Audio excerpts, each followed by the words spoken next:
Do what you fear, and it magically disappears. The best and worst news in New Jersey, and black market pedicures? Welcome to the Hopefulist, a daily talk show hosted by veteran broadcaster Wendy McClure. Join Wendy each day as she shares her life lessons that transformed her from perpetual pessimist to the ultimate hopefulist. The perfect morning show to get you caught up on the day's top stories while sharing insights that will lead to positive transformation and bring out the hopefulist in you. For more inspiration, visit Hopefulist.com. And now, here's your host and hopefulist, Wendy McClure. Hello and welcome to a Tuesday. It is June 2nd, 2020, day 261 of Gotta Get on Ellen. I did want to take a moment to mention the chaos taking place in this country right now. I typically stay away from controversial topics. The reason being, I like to think of this as an escape. I like to think of this as a place you can come to find your daily dose of inspiration and positivity. And controversy typically does not have either one of those options. But I do want to mention that the uproar right now of George Floyd, a black man senselessly killed by a police officer in Minneapolis, I did want to just take the time to mention that because I feel a calling on my heart to at least say something. And that is really all I'm going to say about it in this format.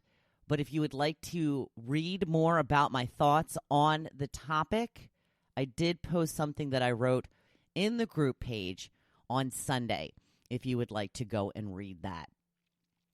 With that said, moving on to other news, Tucker has an issue with her pooper. That's right. In fact, she's sitting in front of the sliding glass door right now, waiting to go out. And I'm going to try and rush so I can get her back outside. It seems that she's having a little trouble going. She got me up 3 times out of bed last night to take her out. I did some research.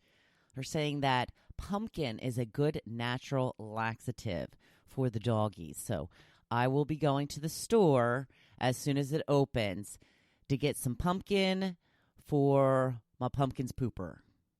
Hopefully it will work. Some great news that we heard yesterday in New Jersey. The great news is salons will be allowed to open June 22nd. The bad news is that's 3 weeks away. Oh my gosh. 3 more weeks of no hair color. At least there's some sort of plan. I feel like I can muddle through, not that I have any choice, knowing that I can get something done in 3 weeks. Unfortunately, Joe and I are on staycation next week. And I guess as we get to go out into the world, hit some of the outdoor dining areas, which officially are not supposed to open until June 15th. In New Jersey. Why June 15th? I'm not sure. But I will be going out with a hat on, a headband on, something. Awful, awful. Texted my hairdresser yesterday as soon as I heard the news. I said, I want to be first in line. Let me know. When can I come in? She said, well, we're going to wait until we hear what the proper precautions are that we have to take. And then she said she would get back to me. So hopefully the salon opens on the 22nd. Hopefully I will be the first appointment on the 22nd. 22nd is a Wednesday. No. Sorry, that's July. 22nd is a Monday. So, it's something. It's something, right? Meanwhile, I've heard about a rogue nail technician. Somebody who's doing it in their home. Black market manis and petties, people. That is what we have come to. extremely pricey, I guess, because the market calls for it. I was going to do my own toes this week. Maybe I'll go on the black market for it because they need some work. So I will keep you posted on that situation. I'm going to get in touch with the black marketer today to see if there's anything available. If I have to wait too long, I'll just do it myself. Probably be better off saving myself some money, but I really would like to get some exfoliating on my feet. How did I find out about this? Oh, well, I had book club yesterday. That's right. We had book club. Oh, it was glorious. I think there was 11 or 12 of us got together in my girlfriend's driveway down the street. We probably weren't as socially distant as we should have been, but none of us seemed to worry about it too much. 2 of the women kept their mask on throughout the entire time. Everybody else, nope. I took mine with me because you don't know how people are. Some people are like, no, you're going to have to wear a mask. Okay, I got it. But when I walked up, nobody had a mask on except for those 2 ladies. So I was like, oh, good, I don't have to wear that stinking mask. We were outside. It was fine. I'm not worried about it. There was no touching. It was our friend Denise's birthday. So we had some cupcakes for her, and we did some shots. I might post a picture of the little gathering in a little bit, and we often take a picture of, a group shot of everybody cheering with our little shot. And when our friend went around with the tray of shots, I had said, there's even a picture of me. You can see me taking a shot off the tray, and I'm asking her what's in it. She goes, just drink it. I'm like, geez, Louise, I can't even ask what's in it. Apparently it was liquor 43 and Bailey's.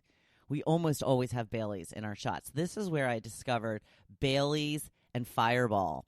They also do Bailey's and Amaretto.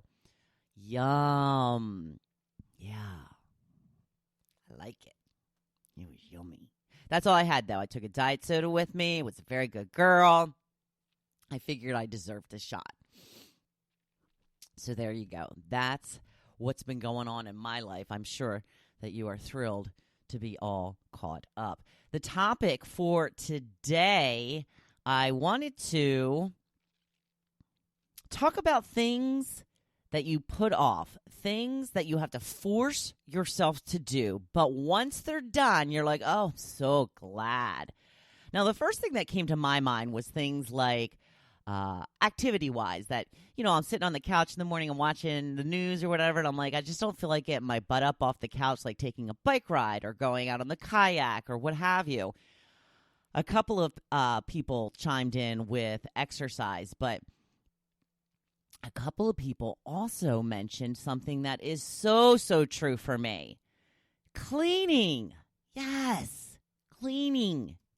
I have to talk myself into that even more than bike riding and going out on the kayak. I hate cleaning. Oh, I just really detest it. I love a clean house, though. So, yeah, it's one of those things that I put off for a little while, and then once I do, I'm like, oh, my house is so clean. I want to stop using it now because it always gets dirty again. So Michelle says, always my workouts. Sandra says, walking and cleaning. Kimberly, very specific with cleaning out a closet. Yeah, I do that as little as possible.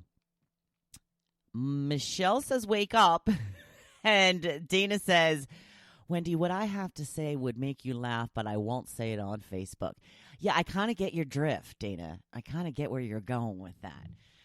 And I think a lot of people would agree as well. So we'll leave it at that. How's that sound? On to the blog post for today. Still focusing on fear. This is our last week of focus on fear.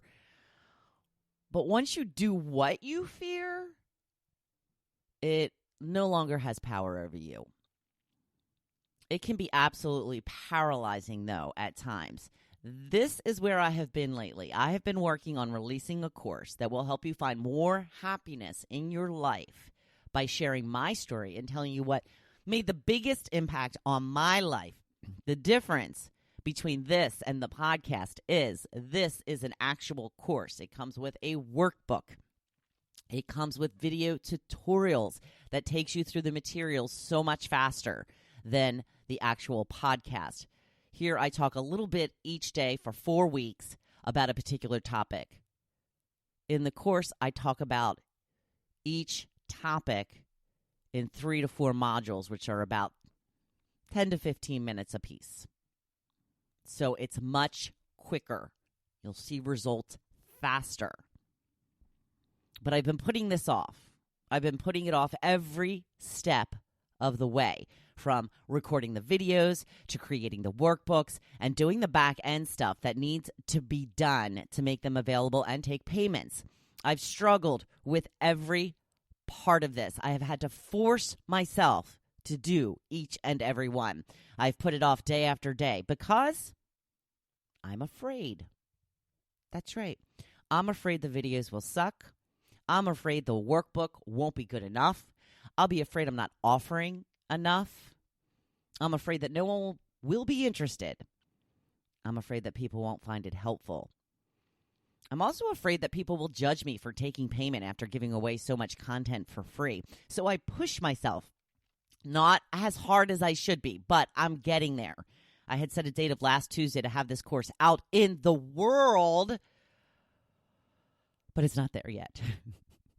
I'm almost ready, but I'm still holding back just a tiny bit. At this point, I really only have to upload a few more videos, which is really easy. That's more about my laziness than my fear, but I am ready to launch. And once I do, my greatest fears may come true. Maybe no one will want it. Maybe no one will value it. Maybe no one will think it's worth the money. Then maybe I won't be able to make money at this business, which I've been banking on for over a year now. Why do we always go right to the negative, though? Maybe people will like it. Maybe people will value it. Maybe people will recommend it to their friends. Maybe people will think it's a bargain to get a happier, more fulfilling life. That's what I got to tell myself to get it out there. In essence, though, I am just delaying the inevitable. The course will do how it will do. I will never find out if I don't launch it, though. I told my husband when he came home one day last week that I still didn't get my videos ready because I'm afraid. He suggested I listen to this podcast he likes called The Hopefulist. He says she really knows how to lift you up. Yes, here I am, not taking my own advice. Letting something stand in the way of my dream is not what I tell you to do. So even though I'm still scared and I'm going slower than I would have liked, I'm doing it anyway. I have to. My new favorite mantra, I can, I will, I must. This is what you have to do as well. Just start doing it. It takes away the fear. It really does. I've gone through this with so many things in the past year.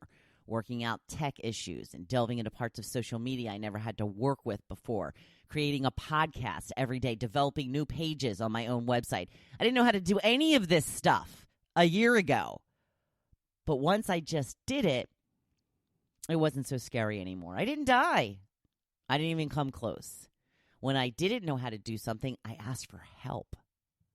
And when I learned how to do it myself, it felt so freaking good.